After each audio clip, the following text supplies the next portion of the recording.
ఉత్తరాంధ్రకు గత 5 ఏళ్లు జగన్ చేసిందేమీ లేదని మంత్రి నారా లోకేష్ విమర్శించారు. ఒక్క ఐటీ పరిశ్రమ కూడా తీసుకురాలేదన్నారు. ఈ నెల 8న ప్రధాని మోదీ పర్యటనపై విశాఖ కలెక్టరేట్లో మంత్రులు, అధికారులతో లోకేష్ సమీక్ష నిర్వహించారు. వికేంద్రీకరణకు కూటమి ప్రభుత్వం కట్టుబడి ఉందని, అన్ని ప్రాంతాలను సమానంగా అభివృద్ధి చేస్తున్నామని స్పష్టం చేశారు.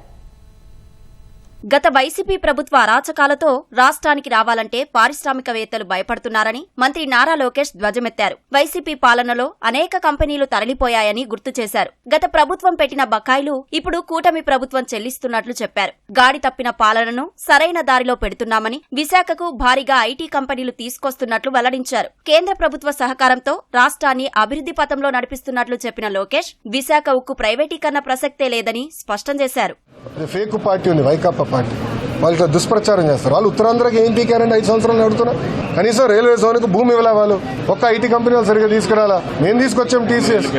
ఉన్న కంపెనీలు పోయినాయి. వాళ్ళు మెట్టెక్ జోన్ లో కంపెనీలు ఎంత ఇబ్బంది పెట్టారు. డేటా సెంటర్ ఆ రోజు నేను వెనకబడి తీసుకొచ్చా. మీరు పక్క రాష్ట్రాన్ని తరిమేశారు. అది లూలు తరిమేశారు. హెచ్ఎస్బీసీ మూతపడింది. మేము వెళ్ళి నేను బతిమలాడి చంద్ర సార్ నొప్పించి టీసీఎస్ తీసుకొచ్చా. ఇప్పుడు ఎన్టీపీసీ గ్రీన్ ఎనర్జీ. వాళ్ళు మీరు ఏం చేశారు 5 సంవత్సరాలు? ఇప్పుడు మెడికల్ డివైసెస్ ఏఎంటీజెడ్ ఎవరు తీసుకొచ్చారు? నేను వెళ్ళి ఒక కంపెనీని కలిస్తే వాళ్ళు ఒకటే అడుగుతున్నారు, మీరు హామీ ఇస్తారా మళ్ళీ జగన్మోహన్ రెడ్డి ముఖ్యమంత్రి అవడానికి? లిటరల్లీ బాండ్ పేపర్ మీద నన్ను సంతకం పెట్టమంటున్నారు.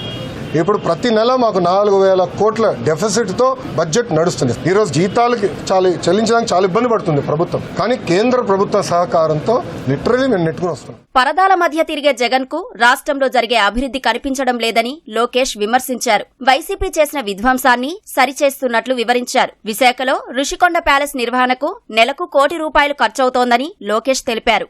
గత ముఖ్యమంత్రి ఇల్లు చుట్టూ 5 సంవత్సరాలు 144 సెక్షన్ పెట్టుకుని భయపడుతూ బతికాడండి. ఆయన 30 అడుగుల ఫెన్స్ కట్టుకున్నాడు చుట్టూ. చంద్రబాబు నాయుడు గారు 4వ ముఖ్యమంత్రి గారు. ఆయన సెక్యూరిటీ జగన్ గారి సెక్యూరిటీతో పోలిస్తే కేవలం 30%. ఇంకా తగ్గించండి అని ముఖ్యమంత్రి గారు చెప్తున్నారు. 700 కోట్ల రూపాయలు అంటే 500 కోట్ల రూపాయలు బిల్డింగ్ కట్టేదానికి 200 సుమారుగా 200 కోట్ల రూపాయలు ఫైన్ పడింది. మన పైన ఎన్జీటీ ఫైన్ వేసింది. ఒక్క వ్యక్తి బతికేదానికి 3 ఇళ్ళ. ముఖ్యమంత్రి గారి మిస్సెస్ కి క్యాంప్ ఆఫీస్ అంట. అది చాలా వింతగా ఉంది నాకు. మళ్ళీ ముఖ్యమంత్రి గారికి ఆఫీస్. అదే ఆఫీస్ అంటే చాలా అండర్ స్టేట్మెంట్. అది ప్యాలెస్. మళ్ళీ దాని తర్వాత సెక్యూరిటీ సిబ్బంది అంటే మళ్ళీ ఆయనకి 1000 మంది ఇష్టం. 1000 మంది చుట్టూ ఉంటేనే ఆయన బయటకు అడుగు పెడతాడు. మళ్ళీ వాళ్ళందరూ ఉండేదాం ఒకటి ₹1 కోటి అవుతుంది మెయింటెనెన్స్. ఆ ఇంటికి మెయింటెనెన్స్ నెలకి ₹1 కోటి. ప్రభుత్వ పాఠశాలలను కూటమి ప్రభుత్వం బలోపేతం చేస్తున్నట్లు లోకేష్ తెలిపారు. వైసీపీ పాలనలో జరిగిన అన్ని కుంభకోణాలను వెలికితీస్తామని చెప్పారు. తప్పనిసరిగా ప్రభుత్వ పాఠశాలల్ని బలోపేతం చేసే బాధ్యత ఇండియా ప్రభుత్వం తీసుకుంటుంది. గత ప్రభుత్వం చేతగానితనం వల్ల సుమారు 5 లక్షల మంది విద్యార్థులు ప్రభుత్వ పాఠశాలకు దూరం అయ్యారండి. మన జూనియర్ కళాశాల నుంచి ఏనాడు పట్టించుకోలే. మా సోషల్ వెల్ఫేర్ హాస్టల్స్ ఉన్నాయి. ఎంత దారుణమైన పరిస్థితులు ఉన్నాయి గౌరవ మంత్రి గారికే తెలుసు. మంత్రి గారు నేను చర్చించాము. సంధ్యారాణి గారితో కూడా నేను మాట్లాడినప్పుడు కూడా ఎట్లా చేయాలి, టాయిలెట్స్ అంతా ఎట్లా చేయాలి, మనకు నిధులు అంటే ఫైనాన్సెస్ లిమిటెడ్ ఉండే CSR ఫండ్స్ కూడా తీసుకుని ఇప్పుడు రిపేర్ చేపిస్తున్నారు. మంత్రి గారు పర్సనల్గా తీసుకున్నారు. సో నాడు నేడు అని ఖర్చు పెట్టారు. కానీ స్కూల్స్కి ఎక్కడ రాలా, అన్ని స్కూల్స్కి రాలా. నేను రాయలసీమలో చిత్తూరు జిల్లాలో ఒక స్కూల్కి వెళ్తే ఆవిడ బెంచెస్ ఇప్పుడు కూడా లేవండి. కానీ గత ప్రభుత్వం చాలా కుంభకోణాలు చేసింది స్వామి.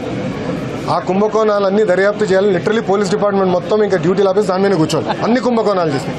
సో ఆర్డర్ ఆఫ్ ప్రయారిటీ కింద తీసుకుని 1 by 1 మేము దర్యాప్తు చేస్తాం.